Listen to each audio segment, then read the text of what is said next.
¿Lo ven bien? Sí, profe. Sí, profe. A ver, ¿dónde estábamos acá? Etapas. Medidas cautelares. Bueno, ¿qué son las medidas cautelares? Son procedimientos que piden las partes o al inicio de la causa o durante el expediente para asegurar el resultado del juicio o lograr que sea posible cumplir la sentencia contra el demandado. Por ejemplo, si saben que la persona tiene riesgo de fuga o que la empresa anda muy mal, piden cuando empieza el expediente un embargo preventivo. ¿Qué significa? Le van a embargar la maquinaria, pero no la van a vender. Va a quedar embargada y al final del expediente hay una sentencia favorable, la van a ejecutar. O una inhibición general de bienes, que anotan en los registros que no puede comprar ni vender las propiedades, los autos, embarcaciones, etc. O medidas de no innovar. Por ejemplo, cuando hay un juicio por una tasa que le cobra la municipalidad a el gas natural pide no pagar la tasa nueva que le metió la municipalidad, hasta tanto el juez resuelva si corresponde o no. Esa es medida de no innovar, de no aplicar eso que están en discusión. Si hay una determinada ley nueva o ordenanza nueva que te perjudica y contra la cual estás haciendo un juicio, vas a pedir no innovar, o sea que no te lo apliquen hasta tanto el juez diga si corresponde o no, para no ir pagando algo que vos entendés que no te corresponde. Bueno, eso sería entonces las medidas cautelares.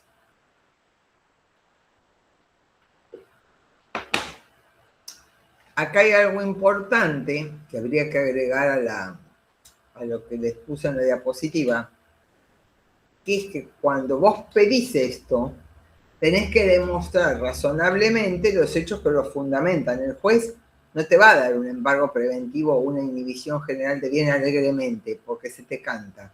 Tenés que demostrar que hay algún peligro de que la persona se fugue, o que en los últimos meses estuvo vendiendo todas sus propiedades para insolventarse y después que cuando vos le tengas que cobrar no tener nada a su nombre. Tenés que demostrarlo. O sea, iniciás el juicio y decís, solicito una medida cautelar por esta razón y presentarle algo contundente para que el juez te lo dé. ¿Es cierto?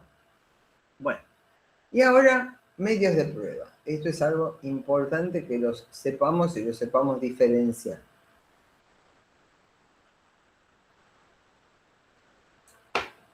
Una vez que se trabó la litis, es decir, que se hizo la demanda, se contestó y quizás se haya presentado también una reconvención y a la vez se contestó, porque eso es ida y vuelta, es decir, yo te demando a vos y vos decís, no, este no me cumplió, ¿qué me pide que no me cumplió con la plomería?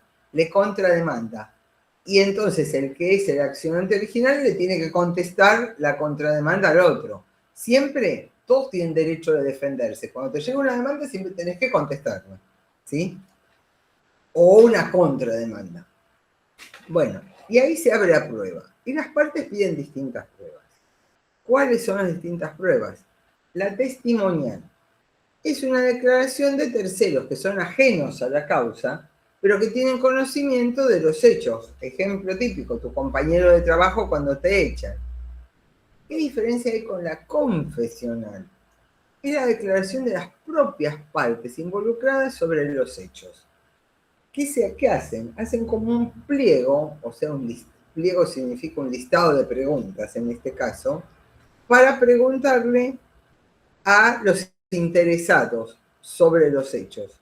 Eso es confesional. ¿Por qué es confesional? Porque están confesando respecto o están declarando respecto de lo que sucedió a la propia parte. No es un testigo, un tercero. ¿Se entiende la diferencia? Confesional es cuando declaran las propias partes. Y testimonial es cuando declara un tercero. ¿Se entiende básicamente la diferencia? Sí. Sí, profe. Bien. Bueno, y acá vamos a dejar en el medio la pericial y vamos también a sacar la diferencia entre documental e informativa. Documental o instrumental son elementos que representan determinada circunstancia o condición que revisten entidad fidedigna. ¿Qué quiere decir? Algo con lo que estoy probando lo que quiero decir. La foto del automóvil accidentado, la historia clínica de un paciente que reclama mala praxis, la escritura de dominio de un inmueble de alguien que quiere acreditar la titularidad en una sucesión. Eso es una prueba documental. Presentar un documento o instrumento que me acredite o que me respalde lo que estoy diciendo en el escrito de lo que pido, ¿no? En el caso de un laboral, un recibo de sueldo es una prueba documental. Bueno, ¿qué diferencia hay con la informativa? No se confundan, porque normalmente se me confunden testimonial y confesional y la informativa y documental. Entre sí, como que no les cuesta diferenciarlo. Por eso, si no soy clara, díganmelo, se vuelve a explicar. Son cosas distintas entre sí. La documental, estamos de acuerdo, es algo que tiene el que le interesa y que lo presenta para sustentar lo que está diciendo, para fundamentar su derecho. La informativa es otra prueba que la parte misma dice pida una prueba informativa, pero ¿quién la pide? El juez manda oficios, lo que enseñamos el otro día, lo que aprendimos el otro día, para pedir a entidades públicas o privadas informes de algo. Por ejemplo, solicito pedido de prueba testimonial, se presenten los testigos tal y tal. Confesional, se presenten las partes a declarar. Documental, adjunto los recibos de sueldo. Informativa, se oficia al ANSES para solicitar si los aportes fueron realizados. Eso es una prueba informativa. No que vos presentes el documento, sino que el juez le pide el informe a una entidad, ya sea pública o privada. Le puede pedir al banco a ver si recibía los saberes en esa cuenta bancaria, puede ser un banco privado. Y entonces, ¿se entiende la diferencia documental? Son los documentos o elementos, una foto del auto accidentado, como les dije, de mala praxis, recibo de sueldo, una escritura, que yo lo presento en el expediente para dar fe de lo que estoy diciendo, para sustentar mi demanda. En cambio, informativa es algo que yo le estoy pidiendo al juez que le pide ese informe a una entidad pública o privada. ¿Se entiende bien la diferencia? Díganme porque si no le buscamos otra vuelta. Sí. En un caso es la propia persona y en la otra la información la termina brindando un tercero. Exactamente. En el documental, la prueba la presenta la misma persona, ya lo obtuvo esa prueba, y en la informativa la pide el juez. A ver, el mismo oficio con los aportes al ANSES, puede haber conseguido, haber ido el empleado y haber pedido la sábana en que no tenía hecho los aportes y la presenta como documental, porque la aporta él. Está muy buena tu aclaración. Ahí es documental, porque la pidió él y la presentó en el expediente. En cambio, si lo pide el juez y le informa directamente al juez, la entidad es informativa. Suponete que fue y presentó eso, pero el juez no se quedó conforme. Quiere que no que lo presente la persona, sino que le informe directamente el ANSES. Entonces va a pedir la informativa.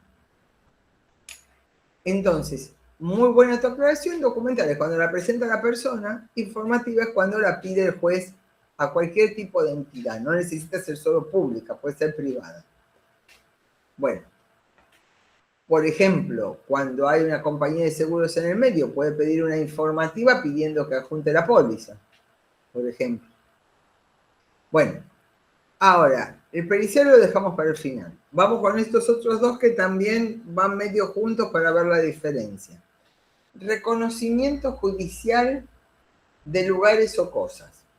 Es la percepción sensorial directa por parte del juez.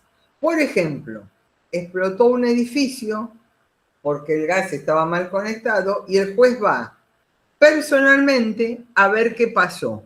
Cuando el juez quiere personalmente ir a reconocer judicialmente lo que pasó. ¿sí? Y reconstrucción de los hechos es otra cosa. Es la simulación de la situación para evaluar la factibilidad, la posibilidad de que hubiera sucedido como dicen las partes en el expediente. Y a veces puede requerir la presencia de peritos. El ejemplo que les doy es cuando se tira una persona de un balcón, ¿qué hacen? Van con un muñeco del peso de la persona y se fijan la trayectoria, a ver si pudo haber caído ahí, a ver si lo empujaron o se cayó solo, y puede requerir la presencia de peritos que evalúen la trayectoria, etcétera, o que evalúen la forma de caída a un médico, a ver si se pudo haber roto eso, se lo rompió antes a otro que le dio una trompada. Entonces, reconstrucción de los hechos es cuando se simula una situación, se reconstruye lo que pudo haber pasado, se trata de reconstruir de una manera ficticia lo que pasó, para que el juez se convenza de cómo pudo haber sucedido. En este caso, si hubo alguien que lo empujó, si hubo alguien que le pegó antes, si las heridas se produjeron en la caída o se produjeron antes, etcétera, etcétera, o las quebraduras. En cambio, el reconocimiento judicial es que el juez va y mira los lugares donde sucedieron los hechos para tomar conocimiento, darse cuenta de lo que pasó, porque distinto es que vos le digas, no, me perjudicó porque mi casa quedó destruida, le mandás la foto, pero el juez por ahí quiere ir a ver realmente el entorno, cómo vivías, quiere ir a ver esa explosión. ¿Qué daño produjo al entorno? No sé, el juez quiere ir a verlo para entender por sus propios medios lo que vos le estás relatando en palabras. Eso es el reconocimiento judicial. Ir a ver para que el juez tome conocimiento de qué pasó. Y la reconstrucción es no solo para ver qué pasó, avanzan más y reconstruyen el hecho. Tratan de hacer por algún medio la misma mecánica del problema o de lo que se está analizando para ver, y que incluso, como les puse acá, requiere a veces presencia de peritos, para ver cómo sucedió eso. Sí, escucho. Y acá me generó una duda. Es poco probable, ¿no? Pero si el juez va a la reconstrucción, sigue siendo una reconstrucción de hechos, no es que porque él está ya es un reconocimiento. No, el reconocimiento ese solo va y mira. Sí. Y reconstrucción es hacer todo lo que pudo pasar, tratar de reconstruir lo que pudo pasar. Suponete, la persona se tiró por el balcón. Y si el juez dice, esperen que yo llegue, no lo toquen, ahí es un reconocimiento judicial, porque va a ir y va a ver lo que se encuentra cuando llega el cadáver, y va a ver si se rompió una ventana, ahí lo va a ver. Pero no va a ver la caída. Para poder tratar de entender cómo fue la caída, como te decía, si alguien lo empujó, o si las quebraduras que tiene son producto de la caída, o antes alguien lo golpeó, para eso tienen que hacer una reconstrucción con un muñeco. Son dos cosas distintas. Una va al juez y mira lo que hay. Y el otro tratan de reconstruir lo que pasó con distintos elementos. Por ejemplo, si una persona se rompe la cabeza con una maceta, van a tratar de hacer todo, obviamente no con una persona abajo que se vuelva a romper la cabeza, pero van a tratar de tirar un objeto pesado y dejar algo abajo de las características de la persona y ver qué daños le pudo causar. Eso es una reconstrucción. Ahora, si va el juez y ve la persona con la cabeza rota y la planta al lado, eso es un reconocimiento nada más. No hizo de vuelta todo el procedimiento para ver cómo pudo haber ocurrido. Gracias. De nada. Bueno, y ahora queda el que más nos interesa, que es la prueba pericial. Los otros medios de prueba tenemos que saber cuáles son porque tenemos que estudiar los rudimentos, las bases del código procesal, pero en realidad lo que más nos interesa es la prueba pericial, que es la que podemos nosotros llegar a intervenir. Bueno, ¿qué es la prueba pericial? A ver qué les puse acá. La prueba pericial, acá les había puesto algo más, es el dictamen profesional sobre temas de la especialidad. Pero acá ya se los aclaro un poco más. Es un medio de prueba, está en la lista anterior, medio de prueba, para apreciar los hechos controvertidos, es decir, la discusión que hay en autos, los hechos que están diciendo vos tenés razón y vos no, cuando se requieran conocimientos especializados de una ciencia, técnica o industria. El perito es un auxiliar del juez. Muchas veces decimos que los peritos somos los ojos del juez, porque en materias que él no es experto, le estamos aclarando qué sucedió. El médico le dirá, pasó de esta manera, tiene esta incapacidad el accidente. Nosotros le diremos, ¿estaba registrado, no estaba registrado? ¿Se pagó, no se pagó? Le mostramos cosas propias de nuestra especialidad. ¿Por qué digo ciencia, técnica o industria? Porque no necesariamente un perito tiene que ser profesional. Supónganse que están mirando la autenticidad de una obra de arte. Y hay uno de los marchand, es decir, de los expertos en arte, que no necesariamente son licenciados en arte, especializado en, no sé, a ver, ¿quién se me puede ocurrir? Van Gogh. Y están discutiendo si esa obra es de Van Gogh. Van a llamar al experto que es un experto. Una persona que toda su vida se dedicó a estudiar a Van Gogh, pero no tiene un título universitario. Pero es reconocido en el ámbito del arte como experto en Van Gogh. Y lo van a llamar a él para que vea si esa obra es de Van Gogh. Por ejemplo, hace un tiempo apareció, hay una serie de obras de Leonardo da Vinci, Salvator Mundi, que es una figura de Cristo con la mano bendiciendo, que hay muchas hechas. Que se vendió, una que apareció en alguna colección privada, se vendió creo en 450 millones de dólares, una cosa impresionante. Bueno, ¿qué pasó? Apareció otra, y esa otra llamaron a los super expertos en Da Vinci y determinaron que había sido hecha por un discípulo de él. Con la misma, ¿cómo? No me pregunten, porque obviamente para eso están los expertos. A mí me excede como le excede al juez. Dice que la técnica es la misma de Da Vinci, que evidentemente salió del taller de Da Vinci, pero que la debe haber pintado uno de sus alumnos. Se ve que tenía alumnos y les daba para que copiaran las obras y les enseñaba. Bueno, no, resulta que esa otra no valía los 450 millones de dólares de la de Da Vinci, sino que era una muy buena obra, pero se descubrió que era del taller y no de un alumno de su taller, de un discípulo de Da Vinci, pero no de Da Vinci. Entonces, ciencia técnica o industria. ¿Por qué digo también ciencia técnica e industria? Vamos por otro lado. Supónganse que hay una maquinaria muy especializada que se rompió y están discutiendo si la garantía le cubrió o no le cubrió.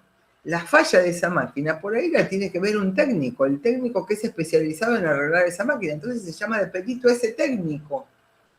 ¿Sí? Supóngase que la discusión está en que un emprendedor vendió una determinada cosa como artesanal y no es artesanal, que lo estafó. Entonces van a llamar a alguien de esa industria, que sea una persona reconocida en hacer, supónganse, el tejido con la técnica de los aborígenes de Catamarca, y esa persona va a ser el perito y va a dictaminar. Por eso les quería aclarar, creo que con estos ejemplos más o menos se entiende, que no necesariamente tenés que ser contador, ingeniero, médico para poder ser perito. Podés ser experto en algo y actuar en un expediente como perito. La pericia no es vinculante. ¿Qué quiere decir? Cuando vos tenés una pericia, vos haces una pericia y le decís al juez, la indemnización por despido es tanto, de acuerdo a lo que pide la parte, lo vuelvo a recalcular con el sueldo que yo verifico que hay. El juez que puede decir, no, mira, pero vos lo calculaste porque así te lo pedían los puntos de pericia, ¿no? Que calcules la multa de la 24013 de las distintas leyes. El juez decir, no, esta multa no corresponde por tal cosa. El juez no tiene obligatoriamente que hacer la sentencia con el número que vos le diste. Por eso digo que la pericia no es vinculante. Pero sí, si en la resolución el juez se aparta de la pericia sustancialmente, tiene que fundar su decisión. Normalmente dice, no se aplica la ley 2403 y explica por qué. Y entonces te lo saca del cálculo. El juez lo único que tiene que hacer es explicar por qué te saca de tu cálculo lo que vos pusiste. En el caso de un médico, si le da una incapacidad y el juez estima que no, tendrá que explicar por qué le cambia el porcentaje. Bueno, entonces eso significa que la pericia no es vinculante. El peritaje, ¿qué es? Un informe sobre la verificación de los hechos, sus causas y sus consecuencias, confeccionado por personas idóneas para suministrar al juez conocimientos específicos, asesorándolo para que pueda resolver sobre un litigio. Vos vas a opinar sobre lo que pasó, por qué pasó y cuál fue la consecuencia de lo que pasó. Vamos con el médico. Se murió. ¿Por qué se murió? Le dieron un golpe en la cabeza. ¿Y cuál fue la consecuencia? Se murió. Entonces, el hecho es que tengo un cadáver. La causa, un golpe en la cabeza, la consecuencia, una muerte. Bueno, confeccionado por quién? Por idóneas. No te digo profesionales, ya te lo expliqué. Personas idóneas para suministrar al juez su opinión, que tiene que ser, como dice más abajo, independiente, imparcial y objetiva. Es el auxiliar de justicia que asesora al juez con sus conocimientos técnicos. Debe ser imparcial, independiente y objetivo. Por eso es que, como hablamos en la clase anterior, si vos tenés algún familiar o alguna causal de excusación, que ya veo que no vamos a alcanzar a hablar hoy, porque esta unidad es muy larga, quedará para la presencial, vos te tenés que excusar de participar. Inhibir es otra palabra que usa. Bueno, tipos de perito. Bueno, el perito que tiene que actuar siempre, como les dije antes, con honestidad, imparcialidad, independencia de criterios, sinceridad, honestidad, y aplicando sus saberes en forma objetiva y ecuánime para brindar las opiniones que permitan ver o resolver las cuestiones debatidas en el expediente, pueden ser de oficio o de parte.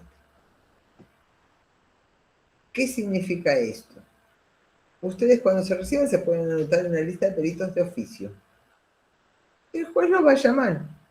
Pues una vez, como hablamos en la clase anterior, una vez que te designan no podés renunciar alegremente, tenés que tener una causa o una excusación por tener una de las causales que no podés intervenir, o porque renunciás a la lista de peritos, pero no, una vez que te llegó la designación no podés decir, ahora me voy de vacaciones. No. Vos si te vas a ir de vacaciones, las que ya te llegaron, tenés obligación de hacerlas. O le pedís una prórroga.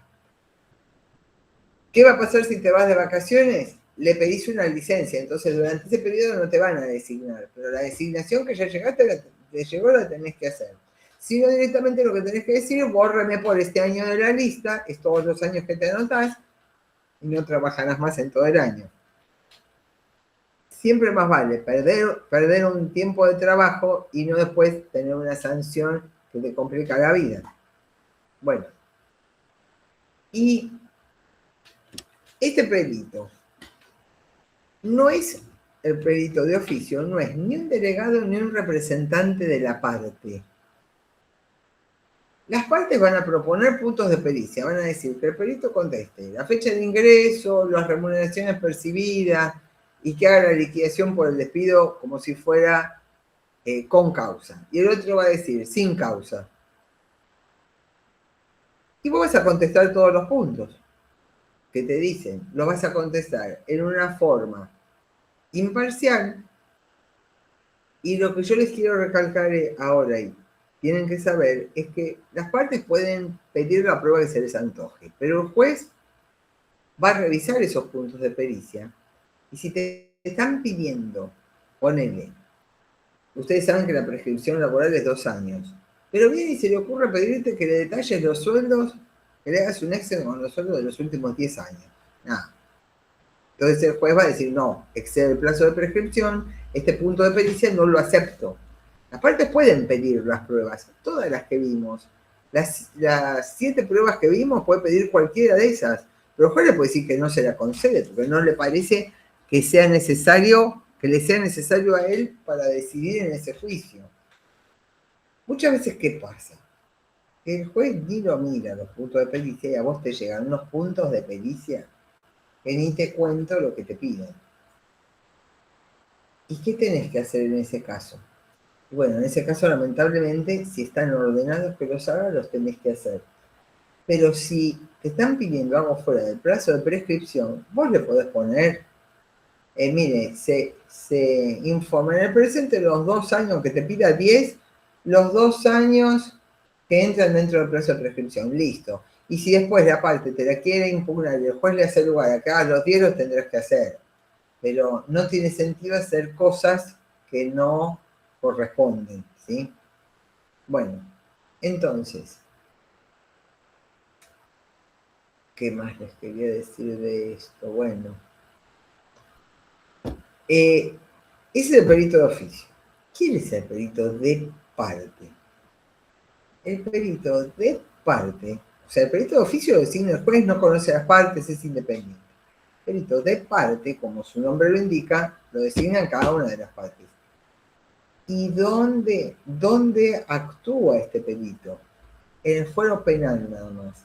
Cuando hay una pericia penal, actúa un perito oficial de la Corte Suprema de Justicia o de la Suprema Corte de la provincia, son empleados a relación de dependencia del Poder Judicial, pero tanto el imputado, o sea, el que mató o el que se cree que mató, como la querella, es decir, en la familia del que mataron, puede proponer un perito de su parte. En el caso de una estafa, que es lo que vemos nosotros, podemos llegar a ver como peritos, por ejemplo, del imputado y de la querella. El imputado será el que supuestamente cometió la estafa y la querella es el que dice, procesenlo porque me estafó. Entonces, ahí van a designar un perito de parte, que está designado por las partes, pero que también tienen que actuar independientemente y de acuerdo a su profesión. El perito de parte, si bien siempre va a tratar de tirar la línea para su costal, de que le dé mejor la pericia a su parte, en una pericia no puede poner que es blanco lo que es negro. Si vos por ahí estás tratando de justificar a un funcionario que compró una propiedad y no tenía fondos, y el perito oficial le está demostrando que los fondos en la cuenta bancaria eran $500.000 y la propiedad la compró por $800.000 y no vendió ningún auto en ninguna otra casa y no tiene forma, el perito de parte no puede decir si está justificado, porque puede ser objeto de que lo imputen penalmente a él porque está mintiendo. En el fuero penal es grave mentir porque te pueden imputar por falso testimonio, que lleva pena de prisión. ¿Qué pasa cuando el perito de parte no está de acuerdo con el perito oficial? Bueno, el perito oficial, ¿qué le dice? Le dice, bueno, mira, si lo que vos opinás, yo no tengo interés en ponerlo en mi informe, pero no me contradice fundamentalmente como lo que le dije antes, voy a poner un apartado que diga fulanito de tal dice tal cosa, como que lo decís solo vos. Pero si el tipo dice, está justificado los $800.000 de la propiedad, cuando solo hay 500 justificados, ahí hacete un informe aparte y jugate vos a que te hagan un falso testimonio. Entonces, ser perito de parte es delicado, pero es muy rentable, porque cobran, a mí me habían dicho, no sé si la fuente es real, que cobraban como $150 la hora de trabajo los peritos de parte en el fuero penal. Obviamente esto debe depender del tipo de juicio y qué tenés que defender. si es una penal tributaria por falta de pago de un impuesto, no te van a pagar eso de ahora. Ahora, si es una estafa de alto nivel o un juicio de corrupción importante, te van a pagar eso y más. Bueno, entonces, ¿cuáles son los derechos del perito? Ya ahora más adelante vamos a ver... bueno, antes de los derechos del perito, acá está metido, ¿saben por qué está metido los derechos del perito? Porque había lugar para no tener tantas diapositivas, porque lo que sigue, que es lo que viene a continuación de lo que estamos hablando de los peritos de parte, si no después tenía que hacer más diapositivas. Bueno, los derechos del perito los vemos después. Entonces, ¿qué diferencia hay entre el perito en el fuero penal y los otros fueros? En todos los otros fueros que no sea el penal, se designan los peritos de un listado de peritos de oficio. Van a aceptar el cargo. Esos son los de oficio. Las partes pueden designar otro más que se llama consultor técnico. Es decir, vos sos el que te manda el juez que te designan de la lista, el imparcial. Todos tendrían que ser, entre comillas, imparciales, pero bueno, vos sos el que te designa el juez. Y las partes pueden designar uno que se llama consultor técnico, pero el consultor técnico no es como el perito de parte del penal.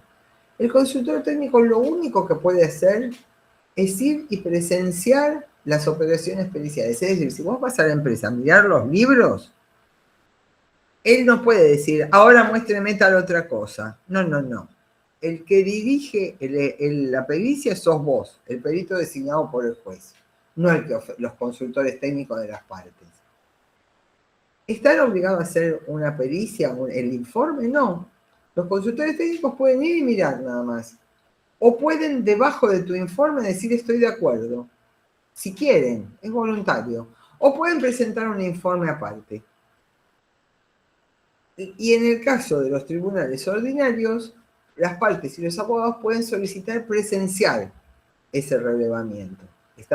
Con autorización del juez pueden ir, pero no pueden pedir más cosas de lo que vos pedís. La que dirige o el que dirige es el perito de oficio designado de la lista por el juez. En cambio, en el penal, solamente se pueden anotar, como les dije, peritos de parte. Bueno, esto ya se los expliqué, los peritos de... esta parte sí, se los puedo comentar. Bueno, los peritos que están en relación de dependencia actúan, dependen de la Corte Suprema o de la Suprema Corte en la provincia, quienes hacen un concurso, como los jueces, hacen concurso con exámenes, etcétera, examen teórico, examen práctico, examen oral, entrevista personal, y 30.000 cosas hasta entrar. Y tienen una lista de mérito, como si fueran jueces.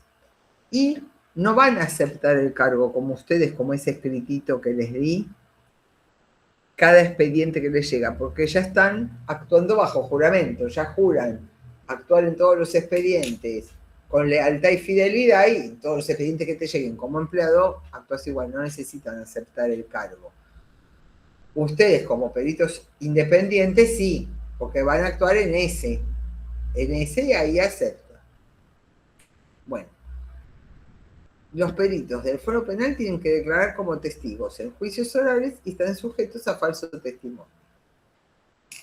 ¿Cuál es la diferencia fundamental entre el perito de parte y el perito oficial, y el perito consultor técnico? Entre el perito de parte y el perito oficial, el oficial dirige el proceso, pero los de parte, si bien los designaron las partes, tienen que participar y tienen opinión y pueden decir que quieren pedir más cosas y van a hacer obligatoriamente el dictamen con el perito. Y como ya les dije, si quieren decir algo que no quiere decir el oficial, o lo ponen aparte o hacen dictamen aparte, pero tienen que hacer un informe. El consultor técnico en tribunales ordinarios ya vimos que no tiene obligación de presentar informe. Esa es una de las diferencias fundamentales. Otra de las diferencias fundamentales es que las partes y los abogados no pueden aparecer ni disfrazados de mosquito en la pericia contable. ¿Por qué? Porque en lo penal, es algo mucho más grave, lo penal que el resto de los tribunales, donde no se están tratando derechos que puedan conllevar a la pérdida de la libertad de una persona. Entonces, las partes se defienden libremente. En el otro también se defienden en el penal, pero es más estricto contra el secreto. Vieron que muchas veces está bajo secreto de sumario, para que no puedan conocer cosas que pueda desviar una investigación. Bueno, el perito tiene que hacer un dictamen conjunto con el perito oficial, pero solamente pueden participar los peritos, no pueden venir las partes y los abogados. El único que puede llegar a presenciar una pericia contable es el juez. ¿El juez puede ir a presenciar la pericia contable? Sí. De hecho, alguno de esos jueces federales que se nombran por ahí todos los días ha aparecido en las pericias porque quería ver cómo estaban trabajando el perito oficial y los peritos de parte. El juez puede aparecer. Lo que no hay forma que aparezca nunca son las partes y los abogados, que en los otros fueros, con autorización del juez, pueden ir. Bueno, a ver si tengo algo más para contarles. No, ya con esto estaría. Bueno, entonces, a ver, ahora... Bueno, vamos con la anterior, con los derechos del perito. Derecho del perito, cobrar el anticipo para gastos si el juez te lo acepta. O lo podés pedir y decir, no, no te acepto el anticipo para gastos. A percibir los honorarios por tu trabajo, sí, eso siempre tenés el derecho, y a ser tratado con el mismo respeto que los jueces. Esos son los derechos del perito. Bueno, el dictamen. Si no se fija un plazo para presentar la pericia, es de 15 días por el Código Nacional y de 30 días por el provincial. ¿Ven? Acá los códigos procesales difieren.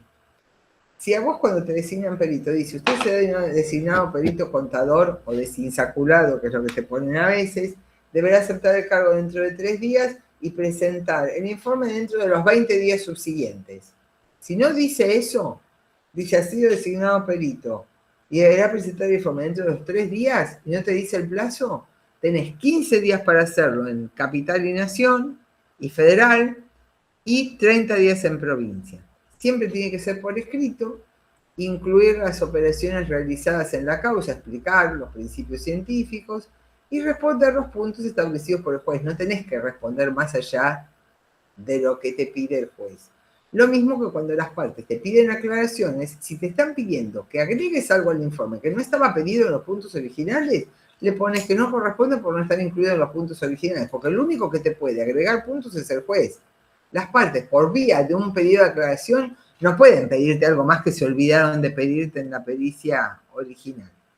Bueno, entonces, ¿el juez puede pedir que se haga un informe en el momento? Sí, llama al perito médico y dice, a ver, la causa de la muerte aparente es caída del balcón. Es una pericia inmediata. ¿Por escrito o en una audiencia? Sí, también. En una audiencia a mí me pasó que me llamaron a una testimonial y me dijeron, mire, ahora después que usted presentó la pericia, llegó este resumen de cuenta del banco ICBC. Había que calcular si la empresa tenía fondos para poder haber pagado los aportes. ¿Esto le modifica lo que usted dijo en la pericia? Entonces ahí tuve que mirar los saldos y contestarlo en el momento. Bueno, eficacia probatoria del dictamen. La fuerza probatoria del dictamen va a ser evaluada por el juez. ¿Quién evalúa? La calidad de la pericia, si la hiciste bien fundamentada, los principios, la concordancia con la aplicación de la regla de la sana crítica. ¿Esto qué quiere decir? El juez siempre va a ver si lo que vos le decís tiene lógica, eso es la sana crítica. De acuerdo a su experiencia, si le parece que lo que estás diciendo está de acuerdo con lo que corresponde. Bueno, una cosa que les quiero agregar es que en los puntos de pericia el juez les puede agregar puntos de pericia. Fíjense si no lo puse, creo que no lo puse en el PowerPoint, pero agréguenlo al juez. No solo de los que le dicen las partes, puede anular puntos de pericia si considera que no corresponden, también los puede agregar. Puede decir, yo también quiero saber esto. El juez puede agregar puntos de pericia. No es solamente lo que dicen las partes. Y entonces va a tener en cuenta las observaciones de los abogados y demás elementos. Bueno, y esto después les voy a hacer, a ver, la cronología de un peritaje, lo vamos a ver en la próxima clase, pero ahora, antes de terminar, a ver, creo que tengo un par de cositas más allá del PowerPoint que les puedo llegar a decir. Bueno, entonces, es importante saber que la tarea del perito es personal e indelegable. Muchas veces hay gente que se llama bolseros, que hacen ellos las pericias de los compañeros de su trabajo, de los demás. Lo hacen, sí. ¿Cómo se puede detectar? Y no lo detectan. Se sabe que existe. ¿Qué hacen? Le dan la pericia, van y la firman nada más. La hace un colega, lo hacen. Pero la ley dice que es personal e indelegable. Si va a la empresa, tiene que ir obviamente el perito, no el amigo que le hizo la pericia. ¿Cuál es el riesgo? Que el otro escriba cualquier cosa o que esté en connivencia con una de las partes para que ponga cualquier cosa y que firmaste sos vos. Es delicado el asunto. Entonces, es interesante que tengamos en cuenta antes de decidírselo dar a una persona que puede haber problemas, ¿no? Bueno, entonces, cuando hay un informe pericial, se va a dar vista de ese informe, se presentan los puntos de pericia. El juez decide si los acepta o no, o si agrega alguno. Cuando a vos te llega la pericia y haces la pericia, bueno, esto mejor lo hablamos todo porque si no me estoy adelantando con la cronología del peritaje y después más vale lo hablamos tranquilos en la otra clase porque es bastante largo. Les tomo asistencia y los dejo tranquilos y no los aburro más. Nos quedaron apenas dos diapositivas para la próxima. Bueno, entonces, Acosta. Presente. Espérate que ponemos. Ahí está. Al Cuati. Acá, profe. A verte. Ahí está. Anido. No está.